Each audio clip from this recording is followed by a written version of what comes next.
Assalamualaikum warahmatullahi wabarakatuh. Perkenalkan, nama saya Rahimah. Saya dari program studi pendidikan bahasa Arab. Nah, tujuan saya di sini, saya akan menjelaskan apa yang dimaksud, akan merepresentasikan eh,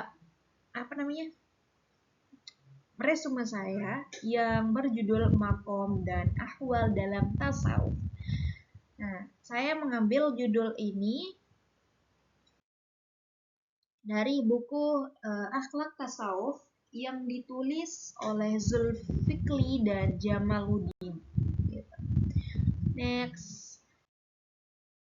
Nah, di sini kita akan membahas tentang makom dan ahwal ya. Tapi terlebih dulu kita akan membahas tentang makom. Ya, pasti penasaran nih. Pasti kalian penasaran apa sih yang dimaksud dengan makom? Pasti di pikiran kalian itu makom itu adalah kuburan gitu ya. Tapi yang dimaksud dengan makom di sini adalah menurut makom menurut terminologi tasawuf sangat berbeda dengan makom dalam istilah umum yang yang berarti kuburan ya seperti saya bilang tadi. Definisi makom dengan definisi makom dengan bentuk jamaknya itu adalah makomat. Secara terminologi adalah bentuk jamak dari kata makom yang berarti kedudukan spiritual. Makom arti dasarnya itu adalah tempat berdiri. Ya. Kaum sufi telah merumuskan teori-teori tentang jalan menuju Allah Subhanahu wa taala, yakni menuju ke suatu tahap yaitu adalah ma'rifatullah, yaitu mengenal Allah Subhanahu wa taala dengan hati. Nah, next. Sedangkan makom menurut Ibnu Athaillah ada 9 tahapan, yaitu taubat, zuhud, sabar, syukur, khauf, raja, ridho, tawakal, mahabbah, dan taubat. Nah, lanjut. Nah, dari pengertian di atas tadi atau sebelumnya itu dapat dilihat bahwa makom adalah tingkatan seorang hamba di hadapan Tuhannya dalam hal ibadah dan latihan-latihan jiwa yang dilakukan. Makom diperoleh melalui usaha-usaha yang dilakukan seseorang hamba gitu. Nah, inilah mungkin yang menjadi perbedaan antara makom dan ahwal yang diperoleh melalui anugerah dari Allah Subhanahu wa taala. Nah, di sini kita akan membahas macam-macam makom. Yang pertama adalah makom taubat. Apa sih yang dimaksud dengan makom taubat gitu ya? Makom taubat dapat diartikan memohon ampun atas segala dosa dan kesalahan yang dilakukan, disertai janji-janji yang sungguh-sungguh tidak akan mengulangi dosa yang pernah dilakukan gitu. Ya. Kemudian makom zuhud.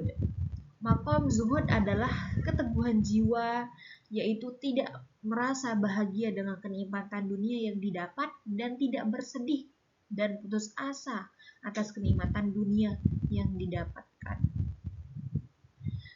Nah, lanjut ke makom sabar. Makom sabar di sini ada 2 pendapat ulama ya. Itu antara Imam Al-Ghazali sama Ibnu Qayyim. Menurut Imam Al-Ghazali, sabar itu adalah menahan dorongan hawa nafsu demi tujuan yang mulia. Kemudian menurut Ibnu Qayyim, sabar adalah menahan diri atas keluh kesah, menahan lisan dari ucapan yang tidak diridhoi Allah dan menahan anggota badan dari perbuatan dosa. Syukur, kemudian makom syukur. Makom syukur adalah pengakuan hati, ucapan lisan, dan perbuatan anggota badan atas nikmat yang Allah berikan dengan cara menggunakan nikmat tersebut sesuai dengan keridhaan Allah Subhanahu wa taala.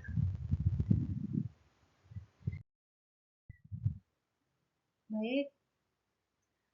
Kemudian di sini ada makom khauf, yaitu seorang salik dapat mencapai derajat makom khauf apabila dia merasa takut atas apa namanya?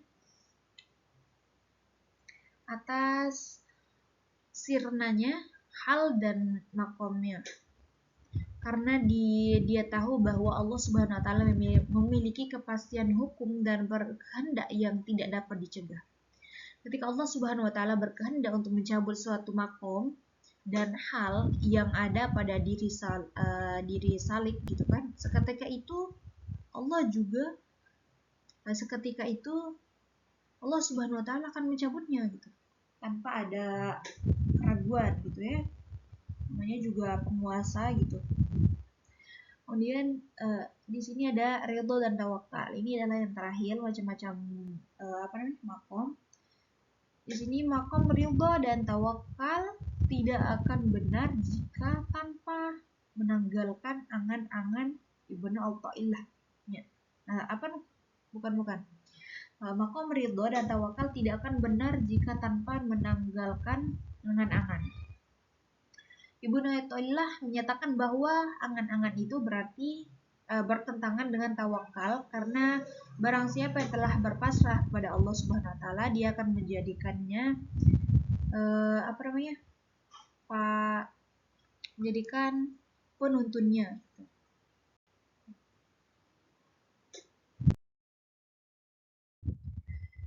Kemudian definisi ahwal. Nah, di sini part yang keduanya gitu ya, mengenai ahwal. Tadi kan kita udah membahas tentang makom dan sekarang adalah ahwal gitu.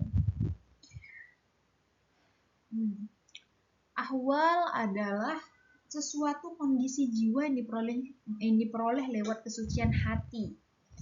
Hal adalah sebuah pemberian Allah Subhanahu wa taala dan bukan sesuatu yang diusahakan seperti makomat. Nah, sedangkan di sini nanti di part yang selanjutnya ada perbedaan antara makom dan ahwal ya. Kemudian sedangkan Al-Quraisy merumuskan bahwa ahwal adalah sesuatu anugerah Allah Subhanahu wa taala atau keadaan yang datang tanpa wujud kerja atau usaha gitu.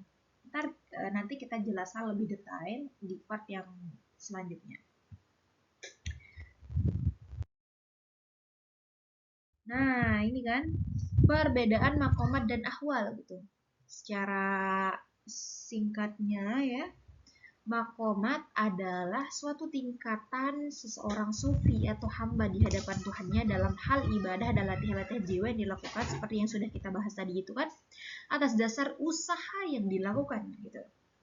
Nah, sedangkan ahwal adalah suatu kondisi atau keadaan jiwa yang diberikan kepada Allah Subhanahu wa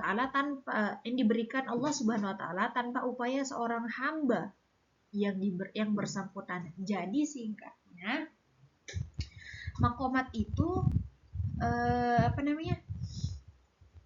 dilakukan atas dasar usaha gitu, sedangkan ahwal tidak ada usaha. Nah, kalau kalian ingin lebih jelas, kalian bisa mengkajinya lewat online lewat aplikasi dan sebagainya gitu ya. Nah, kemudian meskipun jika ditelusuri terus akan munculnya ahwat tersebut, maka seolah-olah ada kaitannya dengan usaha-usaha yang dilakukan oleh seseorang pada fase tertentu untuk membentuk dirinya.